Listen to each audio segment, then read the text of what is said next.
ಯೋಗಿ ಶಿವನು ಯೋಗದ ಅಮೋಘ ವಿಜ್ಞಾನವನ್ನು ಮಾನವತೆಗೆ ನೀಡಿದ ಮಾನವರು ತಮ್ಮ ಪರಮ ಸ್ವರೂಪವನ್ನು ಕಂಡುಕೊಳ್ಳಲು ಅವನು 112 ವಿಧಾನಗಳನ್ನು ಅರ್ಪಿಸಿದನು. 112 ಅಡಿ ಎತ್ತರದ ಆದಿಯೋಗಿಯ ಈ ಭವ್ಯ ಮುಖವು ಅವನ ಈ ಅಮೂಲ್ಯ ಕೊಡುಗೆಯ ಸಂಕೇತವಾಗಿದೆ.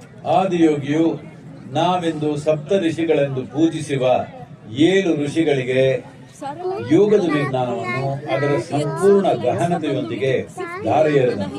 ಮಾನವ ಜೀವ ವ್ಯವಸ್ಥೆಯಿಂದ ಹಿಡಿದು ಬ್ರಹ್ಮಾಂಡದವರೆಗೆ ಎಲ್ಲದರ ರಹಸ್ಯಗಳನ್ನು ಅವನು ಅವರಿಗೆ ತಿಳಿಸಿಕೊಟ್ಟನು. ಯೋಗದ ಈ ಜ್ಞಾನ ಭಂಡಾರ ಮತ್ತು ಸಪ್ತ ಋಷಿಗಳು ಅನುಭವಿಸುತ್ತಿದ್ದ ಈ ಭಾವ ಪರವಶತೆಯನ್ನು ನೋಡಿ ಪಾರ್ವತಿಯು ಅದರ ಕಡೆಗೆ ಸೆಳೆಯಲ್ಪಟ್ಟಳು. ನಾನು ಇದನ್ನು ಅನುಭವಿಸಬೇಕು ಎಂದು ದೇವಿಯು ಆದಿಯೋಗಿಯನ್ನು ಕೇಳಿಕೊಂಡಳು. ಆದಿಯೋಗಿ, ನೀನು ಇದರ ಬಗ್ಗೆ ಎಲ್ಲ ಚಿಂತಿಸಬೇಡ, ಬಂದು ನನ್ನ ಮಡಿಲಲ್ಲಿ ಕುಳಿತುಕೋ ಎಂದಂತೆ. ಅವಳು, ನನಗೆ ಬೇಕಿರುವುದು ನಿಮ್ಮ ಒಲವು ಮಾತ್ರ ಅಲ್ಲ, ನನಗೆ ಬೇಕಿರುವುದು ನಿಮ್ಮ ಜ್ಞಾನ ಎಂದಳು. ಅವನು, ನೀ ಬಂದು ಕುಳಿತುಕೋ. ಜ್ಞಾನ ಎನ್ನುವುದು ಕಲಿಯುವ ವಿಷಯವಲ್ಲ, ಅದು ಅನುಭವಿಸಬೇಕಾದ ಆಯಾಮ. ನನ್ನ ಮಡಿಲಲ್ಲಿ ಕುಳಿತುಕೋ, ನನ್ನೊಂದಿಗೆ ಒಂದಾಗು ಎಂದಳು.